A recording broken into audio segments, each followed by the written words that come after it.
First off, I want to say welcome. And if you're new here, my name is Dooley. I'm a graphic designer and a self-taught calligrapher. And if you didn't know, or if you had no idea, that all my social media is below in the description, as always, as well as my website. And on my social media, I have documented all of my progress of teaching myself calligraphy and the steps that I took. And as well as here on YouTube, you can see the progression from my videos and see how much I've grown, and then we can see how much we'll grow together this year. All right, and before we continue on in the rest of the video, let me know in the comments below if there is anything that you taught yourself, and just let me know how you went about teaching yourself what it is that you taught yourself. All right, so first and foremost, with calligraphy is something that seems very foreign to people. They have no idea. They think calligraphy is only done for weddings. And believe me, it was foreign to me at first. I had no idea. And when I first thought about learning calligraphy, I didn't know what the different types of calligraphy were. I didn't know that, see this right here up top, this part, which is broad edge calligraphy, and then this right here, which is brush pen calligraphy. And then on Instagram, I remember the old days when I had first got on. If you go deep in my feed on Instagram, you could see I just started with taking photos that I thought were cool. And I remember I first started seeing hand lettering and bits of calligraphy here and there. It's not like now when, I guess you could say Instagram wasn't as developed as it is now. I guess you could say I did not know much about searching for calligraphy and for finding it. And the first thing I did with teaching myself calligraphy was learning what the different types of calligraphy were. Just like how I mentioned here with this piece. It's one of my favorite pieces that I've had for a while. Maybe we should update it. I don't know, what do you think? And then after learning what the different types of calligraphy were, well, the different types of calligraphy that there is, or that there are, I'm not sure which is grammatically correct. And then it was about the history and the tools. The history of calligraphy, what it started from, and how we ended up getting to where we are currently, and then the tools of calligraphy. Because calligraphy, it still amazes me at the amount of tools that there are. We have the brush pens, the broad edge pens, the automatic pens, the ruling pens, the cola pens, which is just another version of the ruling pens. And then you have the flat edge brushes for Roman capitals and Trajan or however you say it.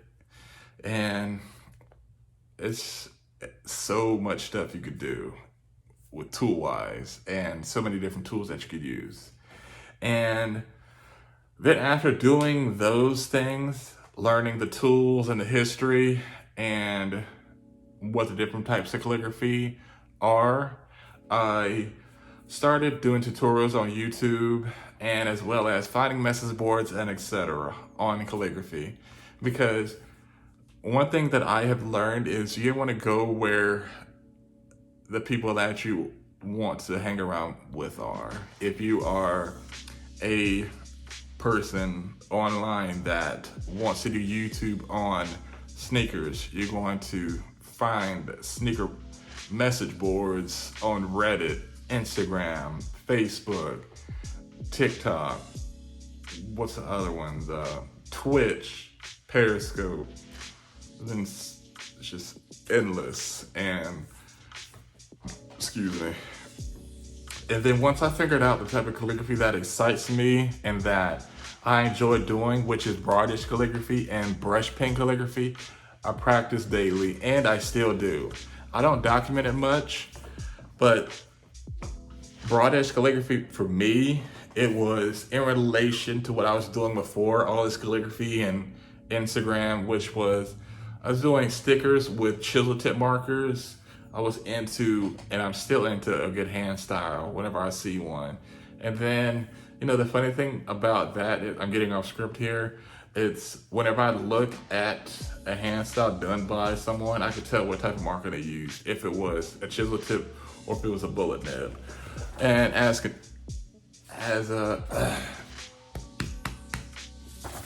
we continue on, when it comes to practice, it only requires, I'd say, at least 15 minutes of focused practice, not hours, because hours do not matter if they're not focused. And I say that by being focused 15 minutes. That's wake up in the morning, you eat breakfast, and you got an hour before you go to work. Out of that hour, you can just pull out your pen or pens and then just practice for a set amount of time. Or what I used to do, I would have a quote that I would do, and after I finished that, I would be done for the day. I wouldn't have to practice.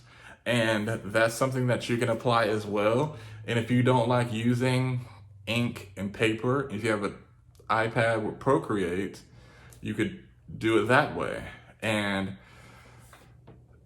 that is something that definitely helps a lot. And with that said, all of this requires dedication and consistency each and every day, because you're going to meet many people, whether in any field, that they're going to start out being dedicated and strong-willed, and they just see that dedication and that focus dwindle away. Because once you make it a part of your daily routine, it will become more and more enjoyable. And I say that it will become more and more enjoyable is that you'll get a certain feeling once you reach a level of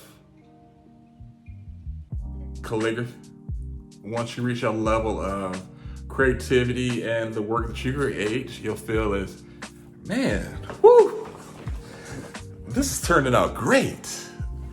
At least that's how I experience from time to time. It may be different for you. And there is really no secret to getting good at calligraphy. It's just like there's no secret to get great at riding a bike, running track. So with that said, there is no secret to being great at calligraphy. It's all practice. There's no shortcuts. And I say that there's no shortcuts with calligraphy because one thing I have noticed is that there are many different people that are interested in calligraphy, and they want to skip over the part of being good at analog calligraphy and they go straight to an iPad.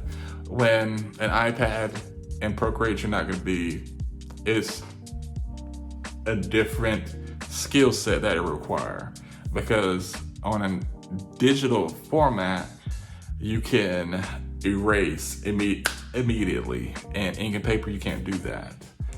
And writing on glass compared to your hand, a pen, and paper, it's a totally different feeling.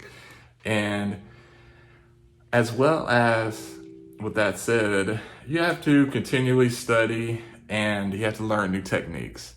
Learn new techniques and study. Study those who